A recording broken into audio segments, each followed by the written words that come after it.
What is going on, everybody? Welcome back to my YouTube channel, Richard on Data. If this is your first time here, my name is Richard, and this is the channel where we talk about all things data, data science, statistics, and programming.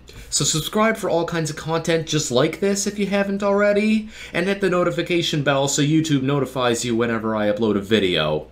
So we're going to do something completely different today from anything I've done with this YouTube channel so far. Notice I've got an R script in the background here. Specifically, it's the script of a R Markdown document. And we're going to talk about t-tests and violations to the assumptions of t-tests today. So, if you've seen any of my statistics tutorial videos, you've probably noticed that I rail on the assumptions of t-tests and how violations of these things are usually not the worst things in the world.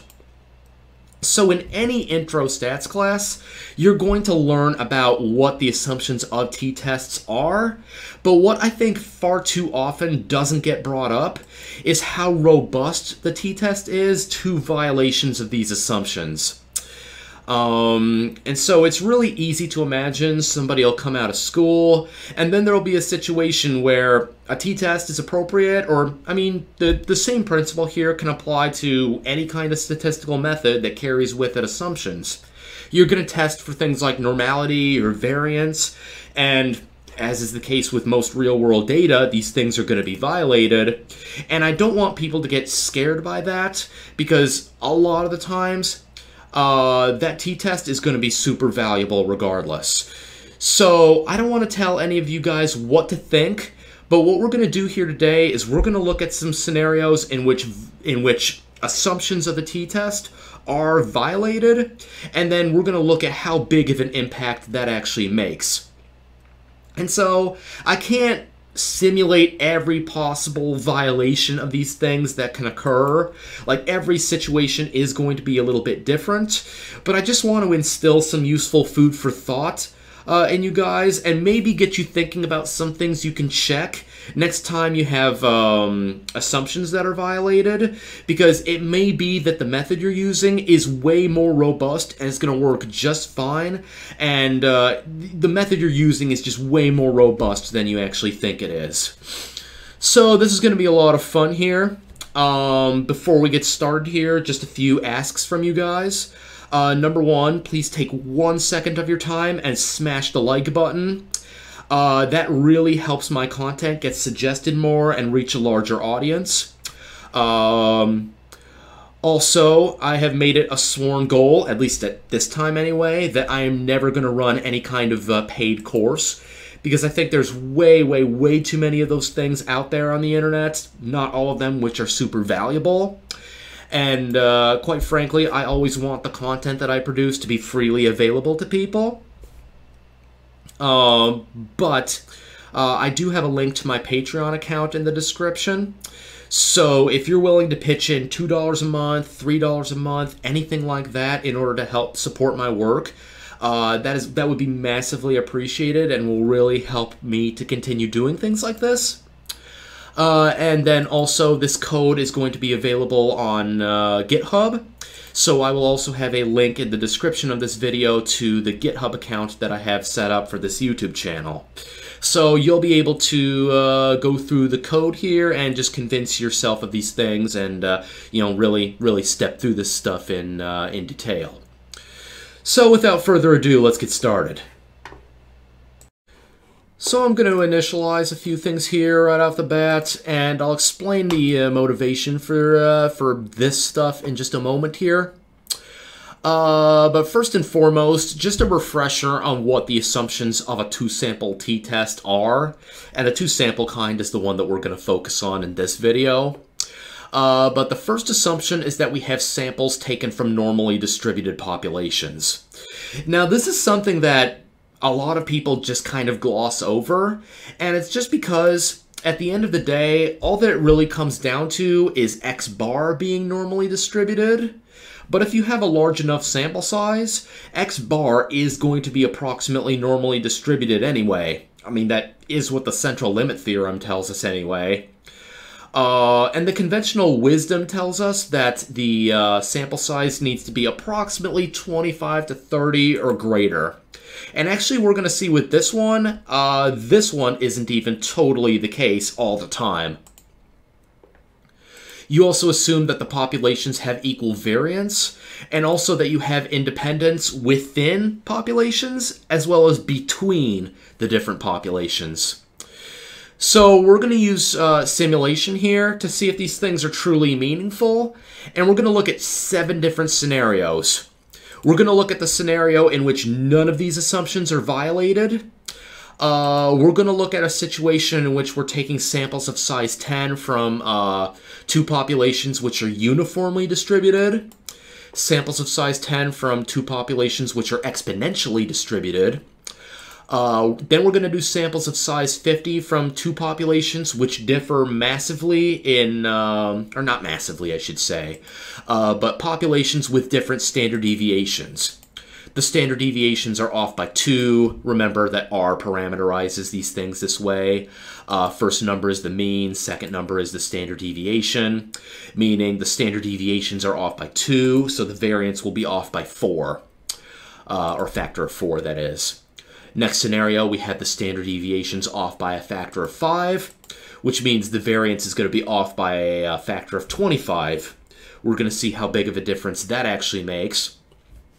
And then we're going to look at what happens when we have dependence within the populations as well as between populations next. Now, the thing we're going to focus on here is going to be the significance level. So we're going to set it to where theoretically it should be equal to 0.05, and we're going to see if in all these scenarios in the simulations, if the observed significance level is actually going to be equal to 0.05. Now remember, with the significance level, that's just the probability of making a type 1 error. That is the probability we reject the null hypothesis when the null hypothesis is true. And the null hypothesis is going to be true in all these instances here. In every scenario here, the means are equal to each other. Now, if you guys want to go through a similar exercise where the means are different from each other and you do something similar with power, you're more than welcome to do so. Now, admittedly, this code is not the fastest in the world, so I'm going to start a few things here and get our first example going here and explain what's going on while it runs.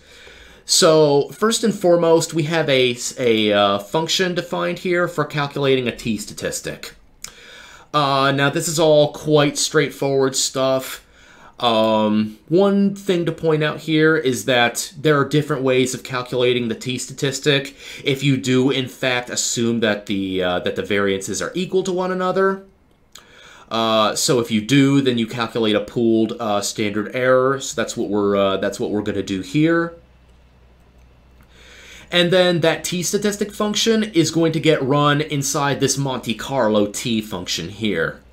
So let me just explain all the moving parts to this. First of all, let's initialize 2 vectors. We're going to call them values and prob. Now, what's happening inside here is we're going to store a whole bunch of different T statistic values inside this vector called values. It's going to have size equal to this variable I've defined, nrep. That's equal to 5,000. So I've got it set up to where it's evaluating. Oops, let's scroll back up here just so you see what's going on. It's evaluating text strings here. So in our instance here, it evaluated normal sampling from a normal random variable. Size 10 with mean equal to 100 and standard deviation equal to 10, pooling our variances. So we're going to store 5,000 different T statistics.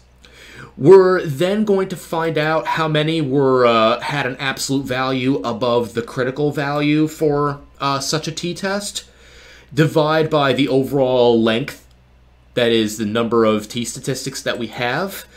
So just as a reminder again, if our t-statistic is above this critical threshold, we reject the null hypothesis. We figure out the rate, that is the number of times that this is actually occurring.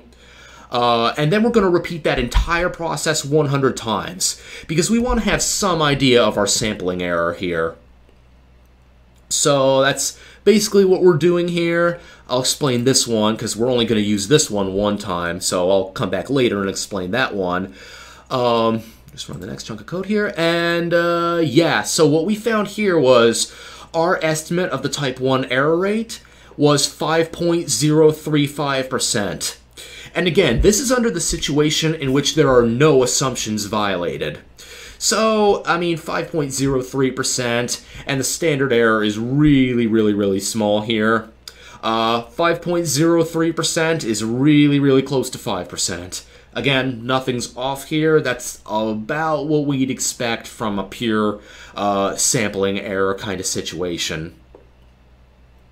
So, in our next situation, this is a scenario in which we are actually violating one of the assumptions of a t-test, and we're going to have samples from uniform 0 to 100 populations, and the samples are of size 10. So we don't have normality here, and also based on the conventional wisdom out here, which would tell you you need a sample size of 25 to 30 or greater in both groups. They say you need that for the Central Limit Theorem to be effective. We don't have that here either. The next chunk here. And this code just finished, so the jury's out on this one. So we get an estimate of type 1 error to be 5.17%. And the standard error here of that estimate is, I mean, similarly small. It's insanely small. And so type 1 error, when we violated this assumption, went from like 5.035% to 5.1742%. So there's not really a hard, fast rule for looking at that and saying, well, that's a really egregious violation, or it's not. But personally, I look at that, and considering just how small of a difference that is, I mean, this is so small that I really don't think that this is any kind of serious violation that you really need to be concerned about. 5.17% is pretty close to 5.00%, or 5.03% in the case of the scenario that we ran before. So, not a big difference. The next thing that we do here is we run from we run samples from two exponential populations. Now, notice this one was a little bit more off. We actually got a type 1 error rate of 4.38%. And again, in this situation, we don't have normality, we have exponential distributions, and we have samples of size 10. So, apparently the Central Limit Theorem didn't quite work out for us that well in this particular scenario. Now, to be fair with the exponential distribution, that is a very skewed right distribution. So you're going to have a lot more outliers, and again, your sample mean, the sample mean x bar is pretty sensitive to outliers, and especially in situations with size 10, you're going to see things like that having a pretty significant impact. Hence, you're going to have weird things show up when this particular assumption is violated for a t-test. The uniform distribution, by contrast, the uniform distribution is a symmetric distribution, much like a normal distribution. So that scenario was robust to our assumptions. 4.376% when it should be 5%. Again, you may look at that and say that's not the worst thing in the world, and yeah, it's probably not, but we're certainly off by more in this situation than we were with the uniform distribution and violating the assumptions that way. So in our next scenario here, we were sampling from populations that were normally distributed with a mean equal to 100, standard deviation equal to 10, and normally distributed population with mean equal to 100 and standard deviation equal to 20. And so we're not going to pool the standard deviations here. But yeah, just notice here, we ended up with an estimate of our type 1 error rate here. And this is really not off at all. I mean, 5.07%. This is pretty close to the 5.03% situation we had when we weren't violating anything. Now, granted, I purposely set this one up to where we have a higher sample size, so I mean, take that for what it's worth too. But this violation really didn't this violation of the assumption of variances being equal really did not cause us any kind of serious problems that we need to be worried about. In our next situation here, which is still running, we have variances off by a significantly larger amount. Again, standard deviations are off by a factor of 5. That means the variance is going to be off by a factor of 25. And lo and behold, the type 1 error estimate here is 5.21%. So, again, that's really, really not that bad. That's really not something that I would particularly be worried about.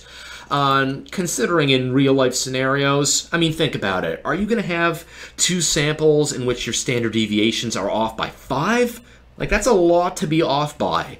And it's still not causing that much of a problem. So yay, we are violating the assumptions, and we're still getting results which could even be meaningful. So all this is incredibly promising stuff.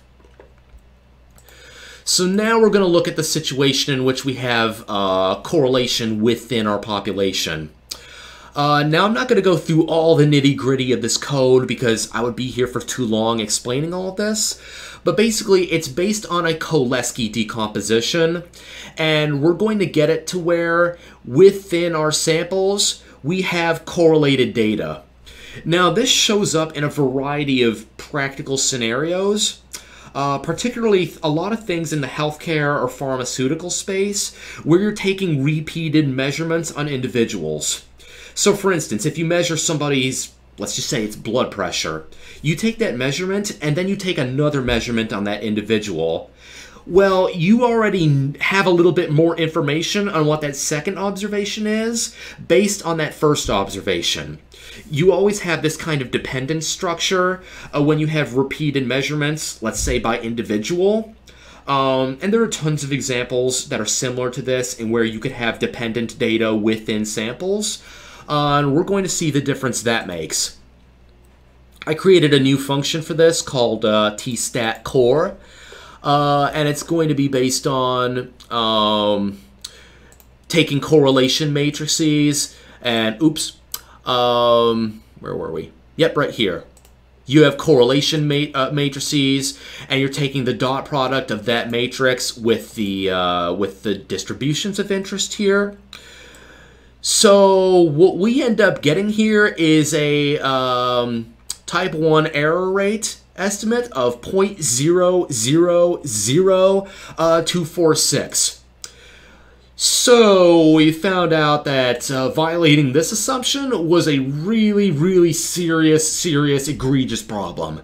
I mean, this is bad. I mean, when I created this example, just hypothetically, like to have a correlation of 0.7 within populations, and I mean, you guys have all this code. You can verify all these things for yourself and you play around with it. Personally, I was expecting it to be off by a little bit. I was not expecting it to be off by this much. And again, this is from starting points of sample sizes of 10, where your mean would be 100 and standard deviation is equal to 10, and then you're multiplying these things by correlation matrices. But still, there's nothing going on here that would create a bias to where you would have one, like either X or Y, that's supposed to be systematically higher than the other. So yeah, this one is really, really bizarre. So yeah, this one is a serious violation of an assumption.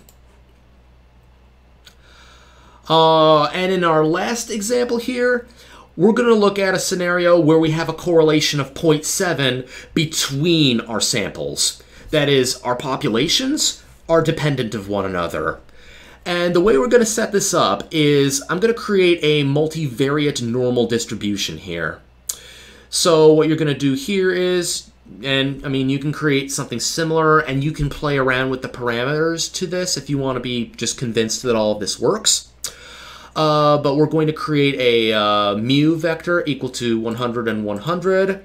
You create a covariance matrix sigma, so that when we take column 1 and column 2, we're going to have samples from that population which we're creating up front here, to where the mean is going to be equal to 100, the standard deviation is equal to 10, and the populations are dependent of one another.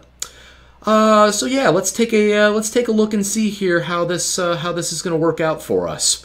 Again, we saw up above here, this right here was a horribly serious violation.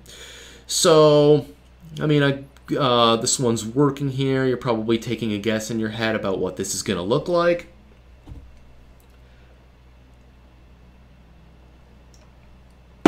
I'm excited. I hope you guys are watching along to this and you're as excited to see this as I am.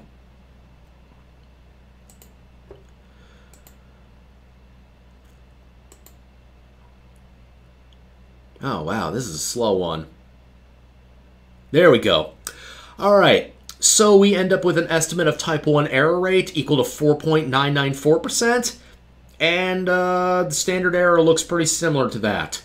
So again, even with a correlation between our samples, so our populations are dependent of one another. And again, I mean, check this code. You can go through it and convince yourself that this works if you want.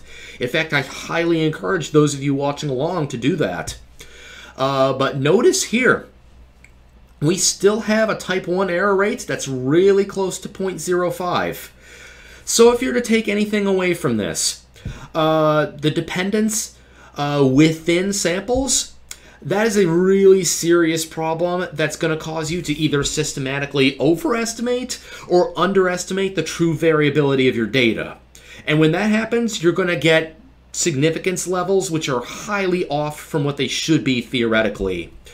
But you violate a lot of these other assumptions. I mean, this didn't even turn out to be a big deal when we're simulating from populations which are correlated to one another.